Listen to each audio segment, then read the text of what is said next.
how anything else starts is the soul, which is the story, Mm. right? It came in from Hussain Zaidi.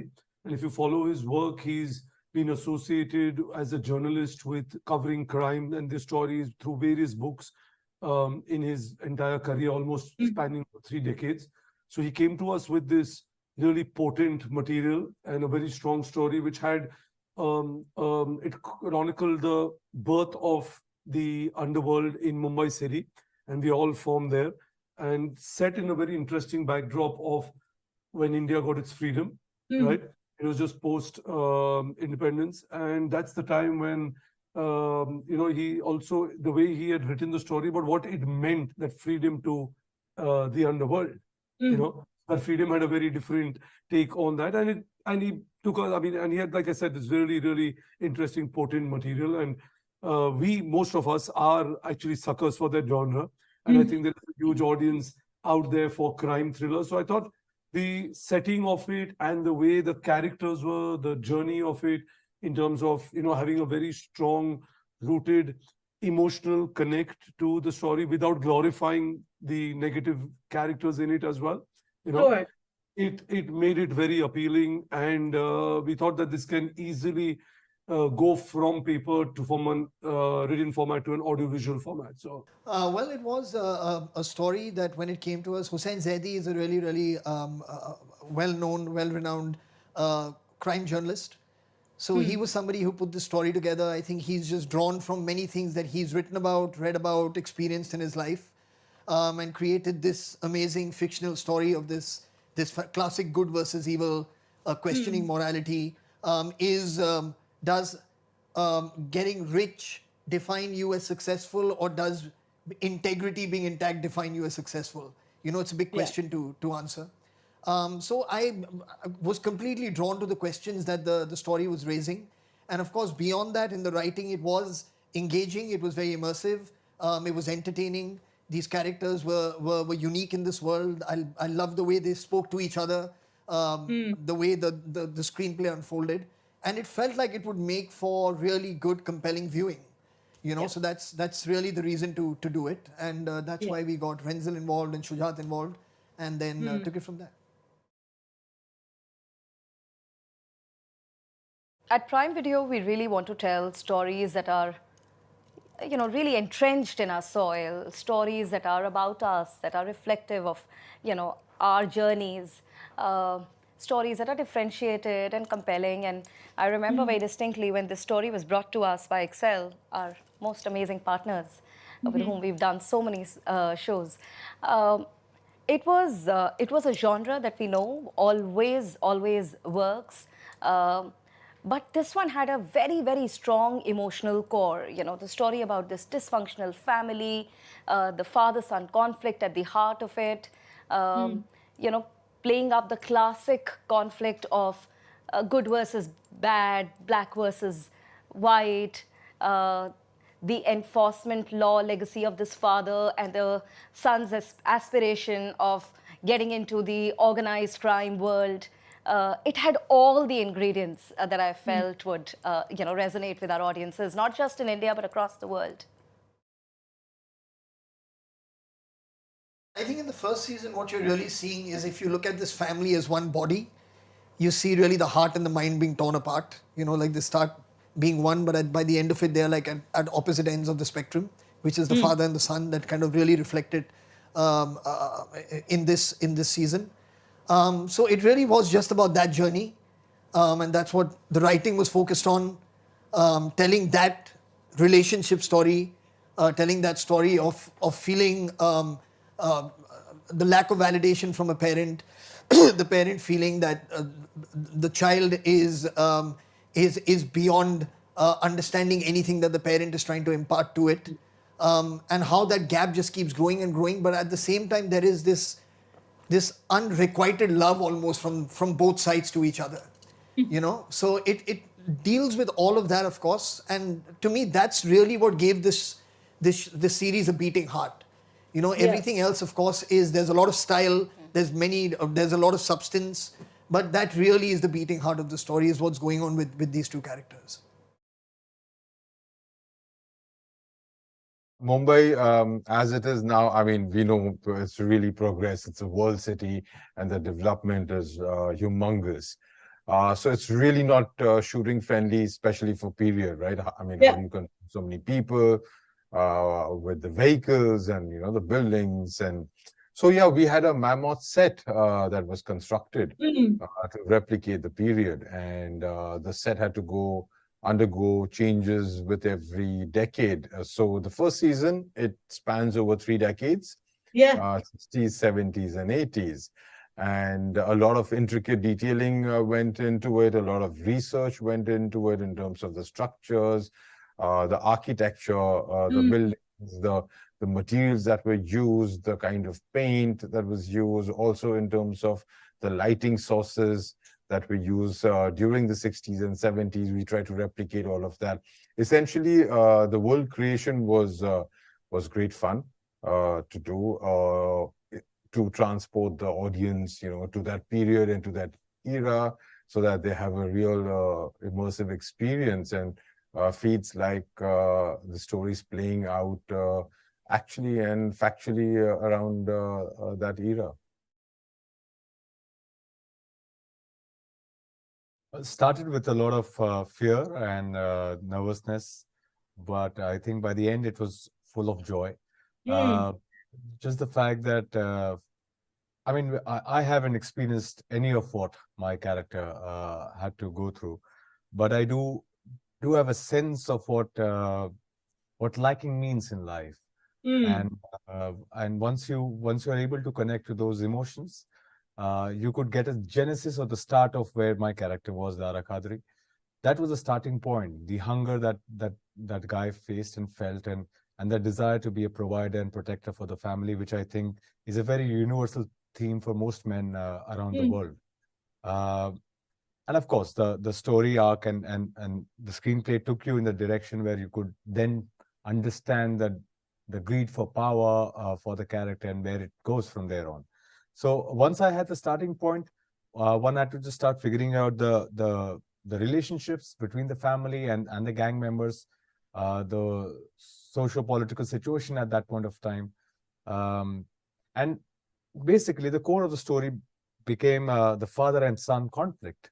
And where, like my director always says, this stripping of the labels of relationship between them and just having a man versus man and having the ideological conflicts and the consequences that the family has to go through. Once those things started emerging for me, the actor within probably started to execute what was needed. And I hope it landed well for you when you see it. The story is about this family. Ismail, Sakina, the parents, have these 4 children. Habiba is the youngest of them, the only daughter they have. And she is very much, she is Dara's sister in many ways.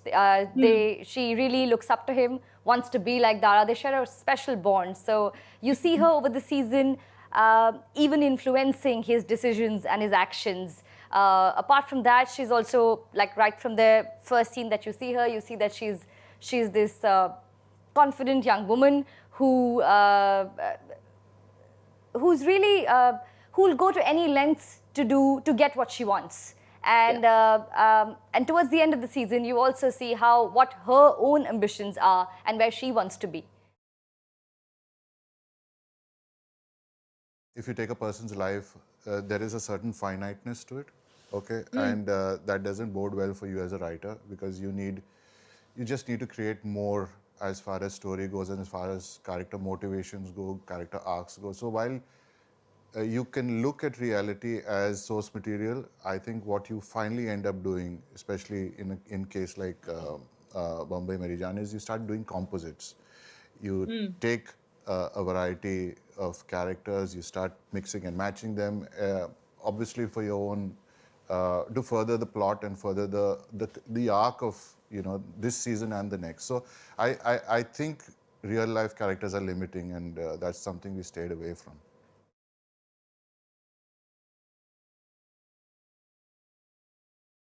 I think the responsibility of creators has gone up immensely, because audiences are exposed to content from all over the world. So one needs to be sure that when you're putting out content, you know it's going to be viewed in different countries. Yeah. You want them to relate to it, yet not lose the authenticity from the region where it's coming from. So I feel it's a writer's medium, and you know, that's why you set up writers' rooms and do a lot of research before you sort of get on to filming it. So yeah, I feel the responsibility has gone up, and I guess we're learning while we're going along, watching content from all over the world and trying to keep up with it. It's exciting as storytellers. Like you said, 10 years ago, 6 years ago, we wouldn't even be able to think about how do you talk about your culture, that this industry exists. It was because that time there was only way of taking your film. Of course, our movies were releasing in almost 20, 30 countries, but they were targeted to the diaspora. You now have an opportunity of taking your stories to the mainstream audiences in 240 countries, and it would be difficult for them to discover your stories, your content, whereas now it's easy, right? In terms of, because of the genre you are doing, whether it's drama, whether it's action, whether it's comedy, depending on that, if you are, the algorithms set up are so convenient that if you watch something which has been from some other part of the world and it's been a crime show, you will see Bambai Meri Jaan pop up. So you get an opportunity of just being discovered before it was impossible, because this P&A cost was so humongous, and then expecting people to leave their homes, come in and consume content, but they have no idea of who you are, what your culture are, who are the actors, why would they do it? Right now, I think it's going to help so much that it's a matter of time that you'll see content from India, which will release in cinemas across the world and create box office history. I think there's always a gap between traditional films, which were theatricals in India, or television. I mean, those were the two, options. And I think there was a gap which the streaming services have now really kind of filled in, and it's really escalated during the times of COVID, because the exposure really went up for the audiences, right? Being exposed to all global content and subtitling and languages and different languages. So I think that accessibility of content really kind of changed the game. Of course, versus television, the production values are much higher. The kind of content that you get is also a lot more experimental in that sense. So I think it's a great time to tell stories. I mean, yes, crime has always been attractive, and it's something that really kind of lures audiences to the other side, because mostly as a genre, it's it tends to be anti-establishment, which I think somewhere we try and live vicariously through these characters, which we can't, in our day-to-day lives. Me doing it, I just feel that I've not done it before, so this is the first time I've done it. Yeah. And that kind of scares me, and also gives me the jitters at times. But to be really honest, the story is really seeped in the emotional anchoring of a family. And at the end of the day, beyond the guns and roses, that is what really holds the narrative together. Sure. And we are so many different people within one, right? I mean, I'm different in front of you, in front of my family, in front of my friends. So the exploration of these characters with different shades is what I think the audiences will find really exciting and interesting, and also the relevance to it. With gangster films or gangster shows, one of the key things is we always like bad boys going up against authority, so you live vicariously, you live through these characters. Hopefully you'll create good characters. On this one, it's that, I think, unique mix of great characters, hopefully, a family, a dysfunctional family, and also the characters that kind of pepper their lives, and interact with them in the weave of the screenplay. Secondly, and this is more importantly what I think differentiates the show or the story from anything that's come before, is that you're actually chronicling the rise of the underworld in Mumbai over 3 decades. Very few projects or very few films before, I can't even think of one that's actually done it with this degree of detail. And through it, what you see is a rising India, a rising Mumbai. The city plays such an integral part because as the city grows, organized crime grows with it. So these are, I think, these are huge milestones in the story, and I think that's what's really going to resonate. We do have plans because it is quite an epic saga. Once you watch all the episodes, you'll see, and it does lend itself to a larger scale and canvas of narrative. And this is, I would just say, we've just scratched the surface of it. We want to tell stories that are really rooted, like I was telling you earlier. And with Excel, we started a journey together with Inside Edge and quickly followed it up with Mirzapur. We put out 3 seasons of Inside Edge, 2 of Mirzapur, Made in Heaven 2 seasons. We put out Dahad earlier this year. So this is a very deep relationship, one that is about collaboration, shared creative vision, of providing a platform for new emerging voices, both in front of camera and behind the camera. And hopefully, we'll keep going from strength to strength from here on.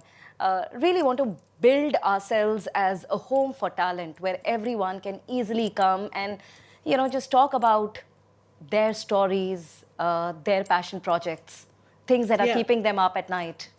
To have a partner that empowers you, to be able to go out there and do what you truly want to make what you want to make, the vision that a filmmaker has who's come to you, or a writer that's come to you, that that you have someone who, when they recognize that you believe in something, they back your belief and then kind of multiply that 10x when they kind of put it out for you. So it's absolutely great creative synergy. We've created some really, really good work together, and I just hope, fingers crossed, that we continue to do that.